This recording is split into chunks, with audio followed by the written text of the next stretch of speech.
Beyond Machine. They're pretty comparable. In real time, they are separated by like 20 episodes, so more than a month had passed between these episodes. And for the first time, I have not talked about this publicly. We're going to talk about what happened with the Discord server, because there is a lot of requests to bring the Discord server back. And the Discord server went down, and it was a thing. It was a thing that happened. So if you've ever been curious about what happened with the Discord server, stick around for the end of this episode. The Discord story is an interesting part of Dead Rabbit Radio.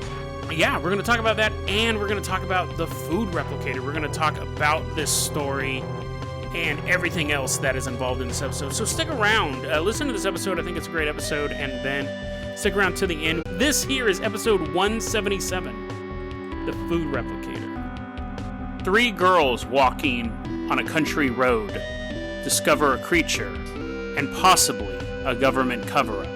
And then we look at Paul Adams' greatest invention. You thought the Yawn Machine was a magnificent piece of technology/therapy. Today we look at the food replicator, and you can build it yourself.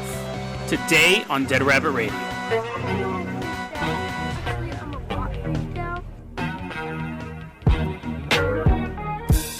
Hey everyone, welcome back to another episode of Dead Rabbit Radio. I'm your host, Jason Carpenter. I'm having a great day. I hope you are having a great day too. We got some cool stuff to cover, some cool stories, but first I wanted to talk about this briefly.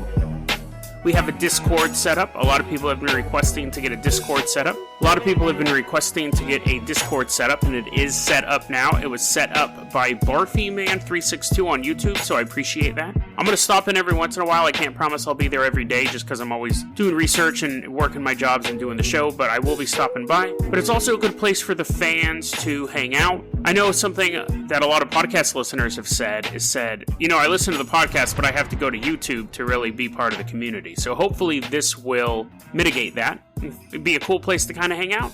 Be civil towards each other. I think everyone kind of gets along with this group. And so again, thank you, BarfyMan362.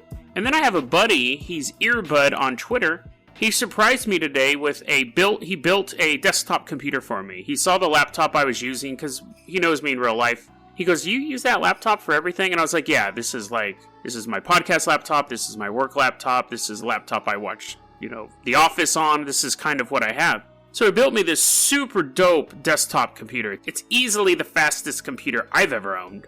And that's what I'm recording the podcast on right now. And it actually sounds a bit smoother. I'm still trying to fiddle with the audio, the mic volume and stuff like that. But to me, it already sounds a lot smoother just because it's a better sound card. Still got my laptop to watch The Office on and to do all my research on, but thank you, Earbud. I honestly, I don't feel like I deserve it.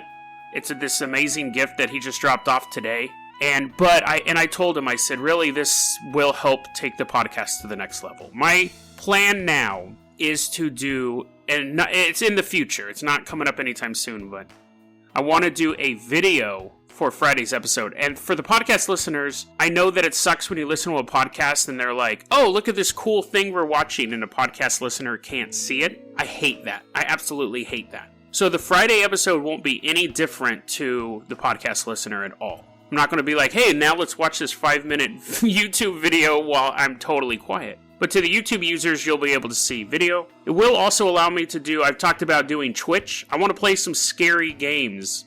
Find some spooky games. Maybe even do like tarot readings and Ouija stuff. So I told him, this computer is exactly, I think, what the show needed. Just the technology bump up is so high. So thank you, Earbud. Again, I don't feel like I deserve it, but obviously you feel that I do, and that is very humbling to me. Yeah, it's just amazing. So I think we're going to see a lot of really cool technological leaps coming for the podcast. I think it would be cool to play like some spooky games and talk to you guys on a Friday night. Because that's really my time where I'm not doing any podcast stuff and I'm not working. Friday nights is kind of like from 7 to 3 in the morning. It's totally mine. Everything else belongs to something. So let's go ahead and get started with the first story. Oh! Fuck. Oof. Carbonated water just exploded all over me, and it's freezing cold. I wonder why I did that.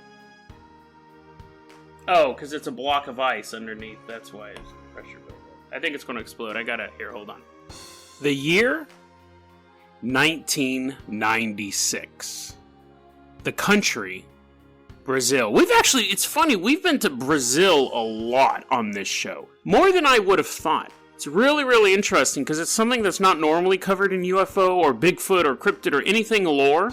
Tons of stuff happening down there. So we're in Brazil once again, and I have no problem with it. I think it's probably a lovely country. I've never been there. Too many aliens. So this story is actually a request from Gabriel on YouTube. He was the one who recommended the story for me. It's quite funny, quite weird, and it has a lot of odd twists and turns. The year is 1996. The country is Brazil. We're specifically in a region called, or a city called Varginha. Varginha? Varginha. We'll call it Varginha. I lose Brazil listeners every time I do a Brazil episode. But anyways, in the country of Brazil, Varginha. 3 young girls walking down the road. It's dusk. Still a little light out, but it's on that teetering between darkness and day. You guys know what dusk is. But I'm setting the mood. These 3 young girls are walking down the road. They see something in front of them that concerns them. Not someone. They think that what is walking in front of them is the devil. They later described this creature as kind of having a wobbling gait, moving unsteadily in front of them alongside the dusty road. It was 5 feet tall, large head, very, very thin body, little limbs, little spindly limbs wobbling back and forth. Had V-shaped feet, like a duck's foot, which is kind of an odd detail. Brown skin, large red eyes. Girls ran away. Went and told their mother, "We saw the devil. We saw the devil." Mom's like, it's so funny because the mom's like, "No, you didn't." The mom's like, you girls are stupid. These girls were ranged in age between 14 and 22. 2 of them were sisters, so they went back to their mom's house. They told their mom this story. And the mom's like, "No, you didn't. That's super dumb. You guys are idiots." But anyways, the daughters convinced her to just go out and check the scene. Mama, go check the scene. So the mother goes out there, and which is kind of ballsy actually. If I had 3 daughters and they ran home and they said, there's a lot of hypotheticals in this one, but if I had 3 daughters and they ran home and told me they saw the devil, I don't think my first inclination would be to go out and be like, "Prove it," and then to go out into the twilight to find this creature. It's 3 things. She noticed a strong smell of ammonia. She noticed some footprints, which apparently matched the V-shaped feet. And there was a dog in the area. I don't know why the dog is a detail that she noticed.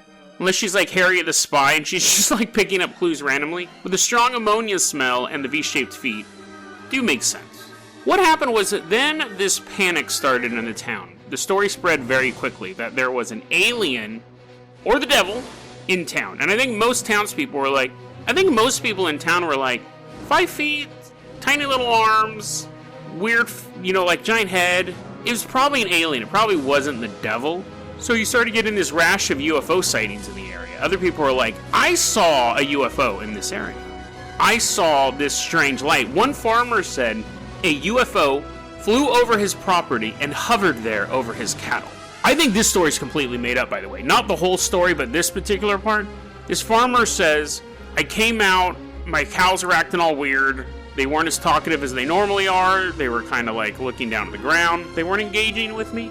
I noticed there was a UFO floating above them. It floated there for 40 minutes. No photos? Really, dude? You didn't even bring a sketch artist out to draw a picture? 40 minutes is a long time for you to not be able to go get your camera. But anyways, that story's completely ridiculous. But there were other UFO sightings in the area, culminating in a big story where apparently an alien collapsed on the side of the road. And it was at nighttime. This alien is just collapsed on the road, sick or something. And that's what the original girls, after they got over the devil story, said it looked like it was sick. What we saw, the way it walked, it looked like it wasn't healthy. But anyways, there's this other alien sick on the side of the road. Maybe the same one. We'll find out. 3 military trucks pulled up, put the body in the back, took it to a local clinic.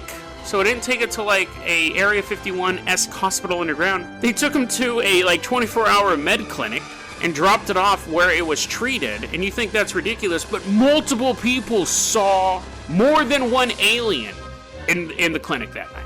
They're like, I know that story's stupid, that the military would just drop an alien off at a 24-hour express med, but I saw an alien there. I absolutely saw an alien there. So the story spread like wildfire through the town. So the Brazilian military investigated this. The Brazilian military is like, we should look into this. Let's see what happened here. Here's the thing. This is it.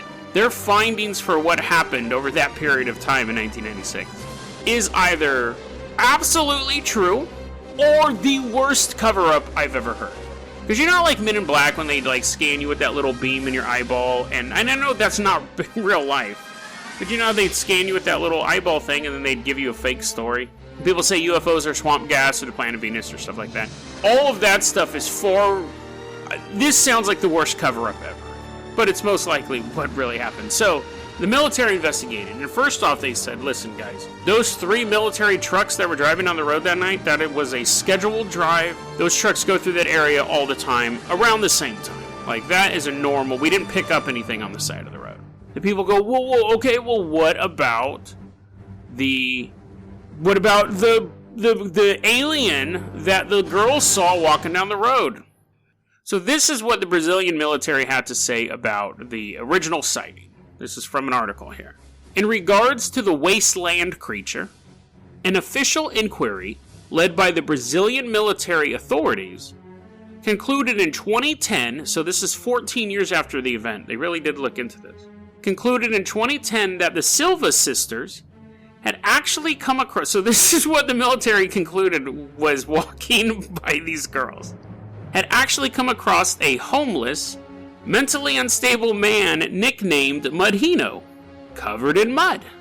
Can you imagine the military investigator who's been working for the government for 15 years? He thinks he's investigating a possible alien sighting, and when he starts interviewing people around town, he consistently sees a muddy homeless person walking around unsteadily with red bloodshot eyes because he has a drinking problem, and he's probably quite skinny because he's homeless and mentally unstable.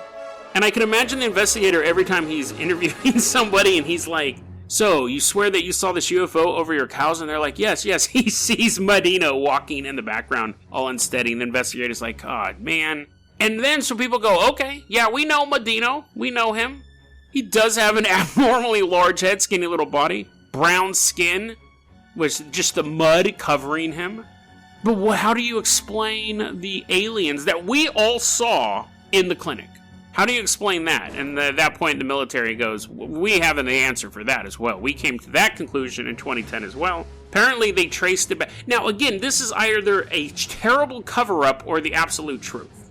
But the military says we traced back the sightings to the clinic. We went to the clinic. We talked to them. We went over records. Apparently, this is the military said, 2 dwarves... 2 little people were in there who were expecting to give birth. Not both of them at the same time, but it was either like a routine checkup or it was what are those things where they check out the baby? Prenatal visit, something like that.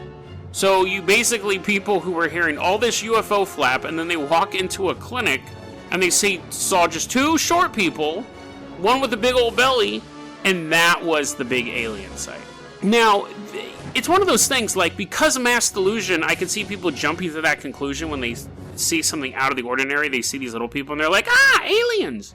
So, yeah, that's the story of the alien of the town that I can barely pronounce. I have to say this, though. How mentally unstable and muddy do you have to be confused with an interdimensional creature? I kind of want to do a story on this guy. If anyone has any information on Mudhino, I'd love to hear it, because that just sounds absolutely bizarre. Why is he covered in mud? Is it a decision he made, or did he just fall into a mud puddle and never took a bath? Like, what is the origin story of this guy? And what is up with his feet? I gotta look into this guy. I swear there are, I think a cool place to look, but I'm sure if you wanted to find some cryptids, hang out with the homeless. I'm not saying that they're cryptids, but if I was like a skinwalker, or if I was some sort of like half-human hybrid, that's where I'd hang out. They got bigger problems to worry about, the fact that your eyes roll back into your head when you sleep, or that you have like 8 tongues, or you're eating the flesh of,